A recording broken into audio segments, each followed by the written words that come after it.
Amigos e irmãos, aquele que possui um coração quebrantado e contrito, Deus não o desprezará.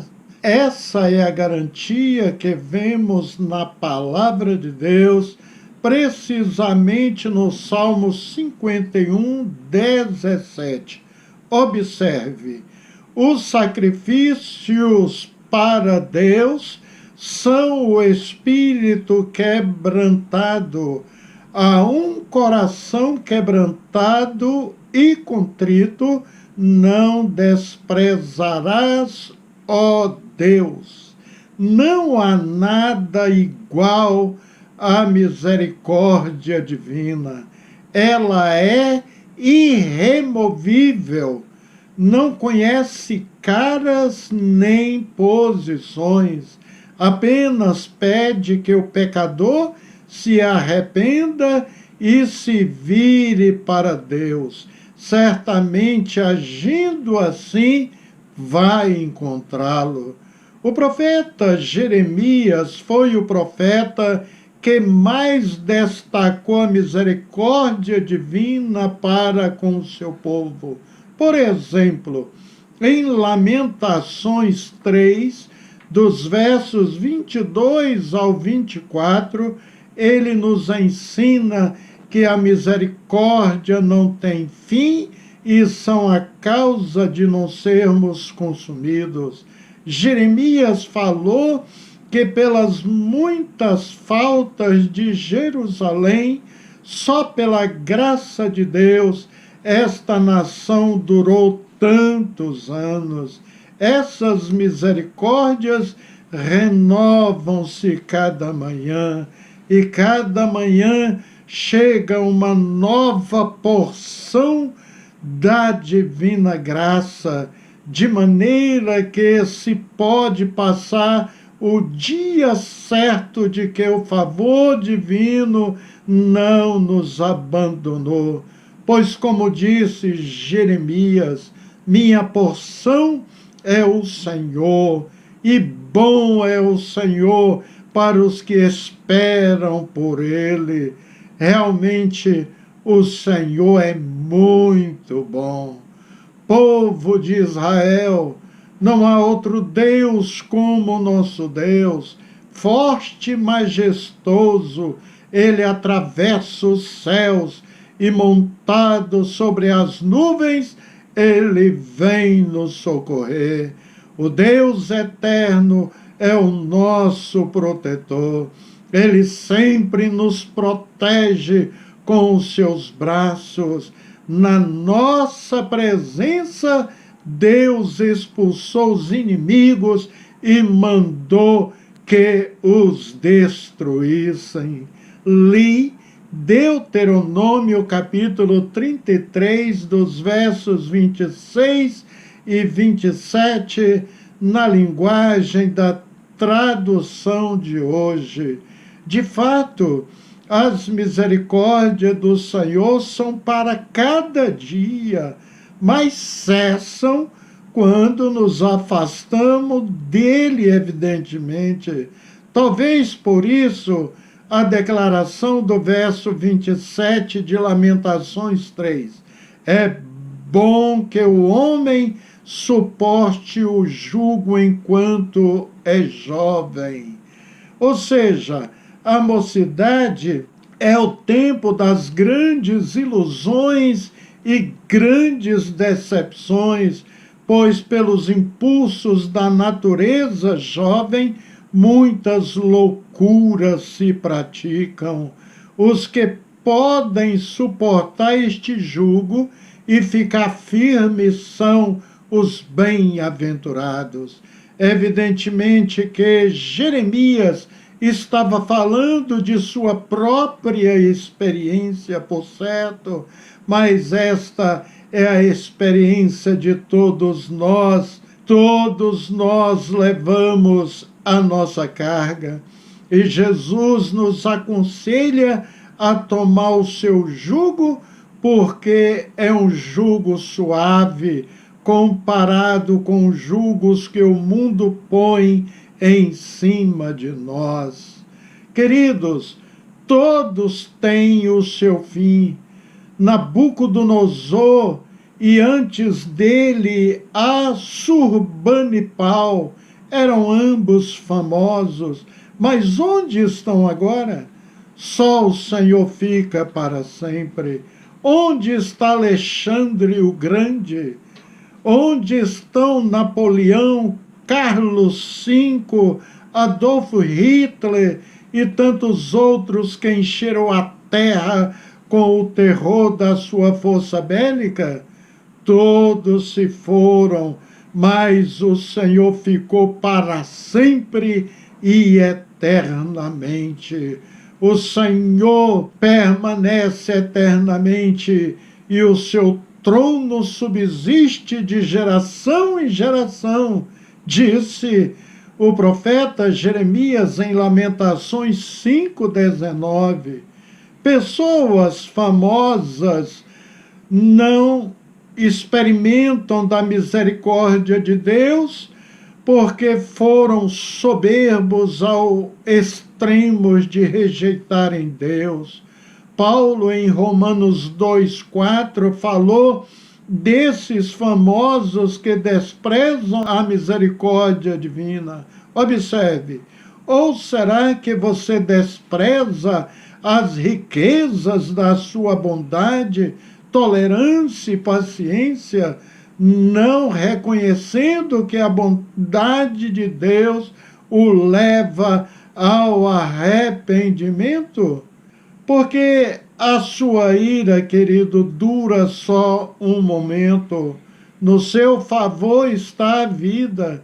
E depois, no mesmo verso, o salmista disse: o choro pode durar uma noite, mas a alegria vem pela manhã. Salmo 30, versículo 5. Davi sabia perfeitamente disso.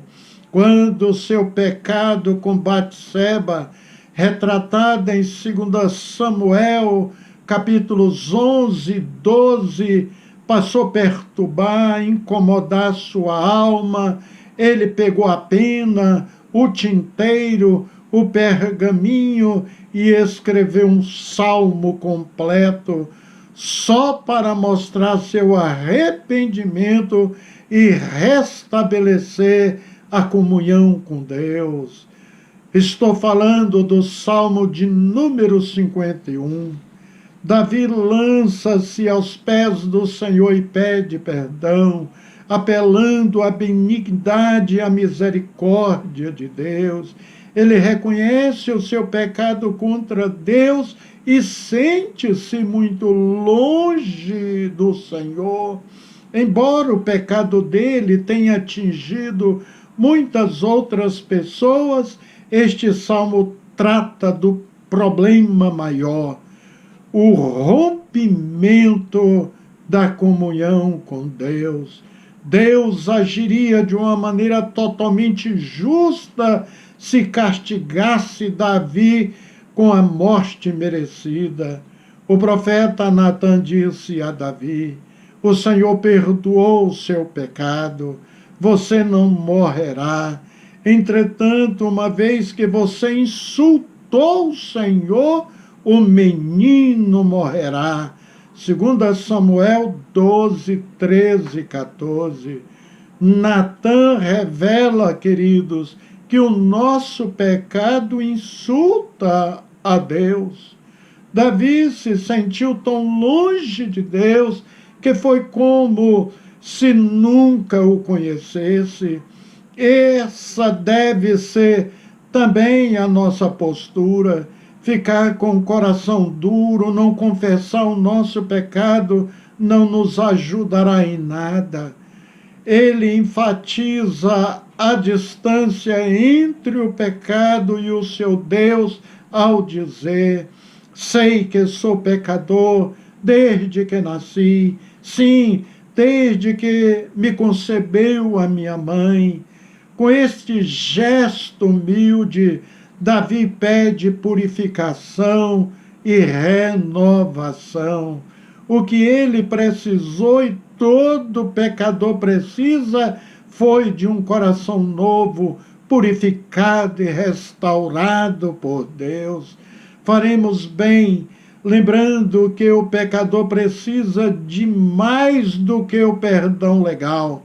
Necessita-se de um coração curado por Deus.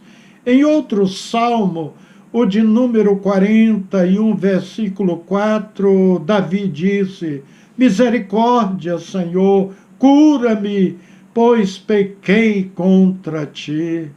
Uma vez perdoado, Davi ensinaria aos outros o caminho do Senhor e louvaria a Deus. O pecado impede o louvor e o evangelismo, sabiam? Quando as nossas transgressões interrompem a comunhão com Deus, perdemos a vontade e a força para divulgar a palavra e para adorar ao Senhor. Desta maneira, todos perdem. A pessoa que volta ao pecado perde a sua comunhão com Deus. Os pecadores ao seu redor perdem a oportunidade de ouvir sobre a salvação e Deus não recebe o louvor que ele merece. Deus não quer apenas sacrifícios e holocaustos. Ele quer o espírito quebrantado e o coração contrito. De pessoas que manifestam essas atitudes, ele aceitará o louvor e manterá comunhão com elas. Observe o que está registrado no Salmo 50, dos versos 7 ao 13. Ouça, meu povo, pois eu falarei. Vou testemunhar contra você, Israel. Eu que sou Deus, o seu Deus. Não o acuso pelos seus sacrifícios, nem pelos holocaustos que você sempre me oferece.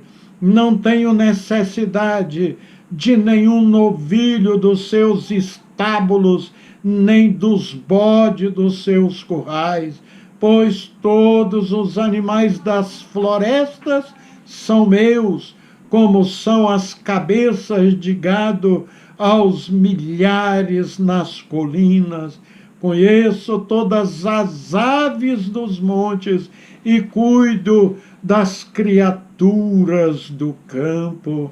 Se eu tivesse fome, precisaria dizer a você, pois o mundo é meu e tudo que nele existe. Acaso como carne de touro ou bebo sangue de bodes? Assim como Deus é misericordioso, Ele espera misericórdia de nossa parte também.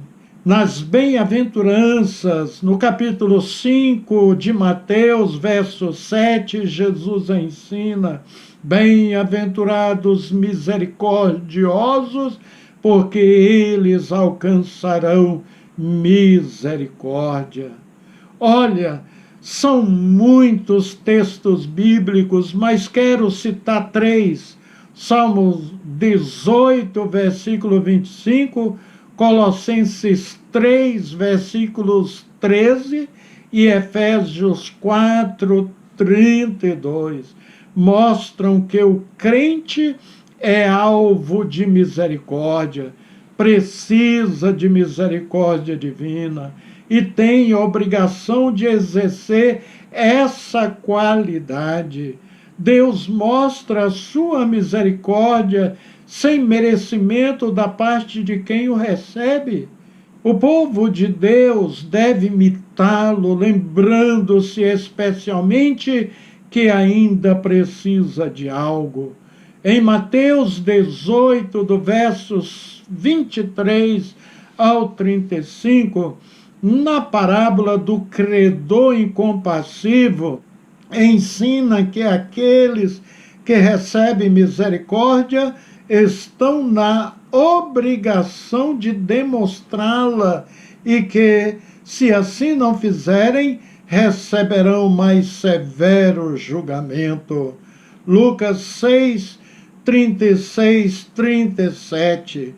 Sede, pois, misericordiosos, como também vosso Pai é misericordioso. Não julgueis, e não sereis julgados. Não condeneis, e não sereis condenados. Soltai e soltai-vos. São palavras de Jesus. E em Tiago, capítulo 5, 9, lemos: irmãos, não vos queixeis uns contra os outros, para que não sejais condenados. Eis que o juiz está à porta. Davi foi misericordioso também. Ele experimentou muito da misericórdia de Deus, mas foi misericordioso. Ele tinha dito a Jonatas, filho do rei Saul, que não eliminaria os descendentes de Saul e abençoaria os mesmos. De fato, ele cumpriu. Poupou a vida de Saul por 2 vezes, por ter sido ungido de Deus. Depois que Saul e Jonatas foram mortos em batalha e Davi assumiu o reino, ele perguntou aos seus oficiais: resta ainda alguém da família de Saul a quem eu possa mostrar lealdade por causa da minha amizade com Jonatas e a lealdade de Deus? E informaram que Jonatas deixou um filho aleijado dos pés, chamado Mefibosete. Então Davi o chamou e deu a ele todas as terras, tudo que pertencia ao seu avô Saul, que deveria ser uma riqueza fabulosa. E mais, este jovem passou a morar em Jerusalém e comer na mesa do rei no palácio todos os dias enquanto Davi viveu. Você pode ler esta belíssima história em 2 Samuel, capítulo 9. Outra história bonita de misericórdia de Davi está registrado em 2 Samuel 19. Barzilai, um senhor idoso com 80 anos, já não podia ouvir, apreciar a voz de homens e mulheres cantando, os instrumentos sendo tocados, não sentia gosto dos alimentos dado à sua avançada idade. Diz a Bíblia que ele era muito rico. Ele sustentou Davi durante um bom tempo na cidade de Manaim, quando Davi escondia do rei Saul. Agora, já como rei, ele disse a Barzilai: venha comigo para Jerusalém, e eu cuidarei de você. Davi mostrou assim, sabia honrar os idosos e também revelou a sua gratidão. O velhinho não aceitou a proposta de morar no palácio, de passar seus últimos dias com Davi, pois queria ser enterrado em sua cidade, no túmulo de seus pais. O que achei interessante, queridos, era que Barzilai, sabendo que já estava perto de morrer, pediu a Davi que levasse o seu servo Quimã em seu lugar. Revelou também a preocupação com o futuro de seu empregado. Coisa linda, não é mesmo? E Davi levou Quimã. Lendo 2 Reis, capítulo 6, dos versos 8, 23, não tem como não se emocionar com outro ato de misericórdia. O rei Ben-Hadad da Síria guerreava contra Israel. Ele reuniu seus conselheiros e revelava que armaria acampamento para atacar Israel em determinado ponto. Quando ia atacar, Deus revelava as intenções do inimigo ao profeta Eliseu e ele dizia isso ao rei de Israel. Um dia, já furioso, o rei sírio achou que alguém dos seus soldados estava traindo ou revelando seus planos bélicos para o rei de Israel. Então um conselheiro falou: não é nada disso, ó rei, é o profeta Eliseu. O seu Deus revela as coisas para ele, inclusive as palavras que o rei diz em seu próprio quarto. Que intimidade este profeta tinha com o Senhor, não é mesmo? Assim, Ben-Hadad mandou o exército arameu prender o profeta que revelava tudo. Geazi, secretário de Eliseu, ao ver o exército sírio, ficou amedrontado. Mas Eliseu, tranquilo, pediu a Deus que abrisse os olhos do moço e ele viu. Viu que aqueles que estavam por Eliseu eram mais numerosos. As colinas estavam repletas de cavalos e carros de fogo enviados por Deus, ou seja, anjos.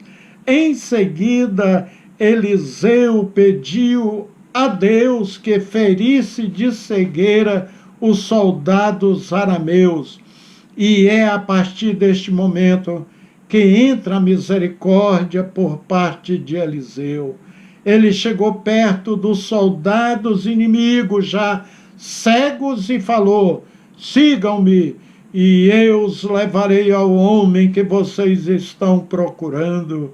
E os guiou até a cidade de Samaria, que pertencia a Israel, e orou a Deus que os olhos deles fossem abertos.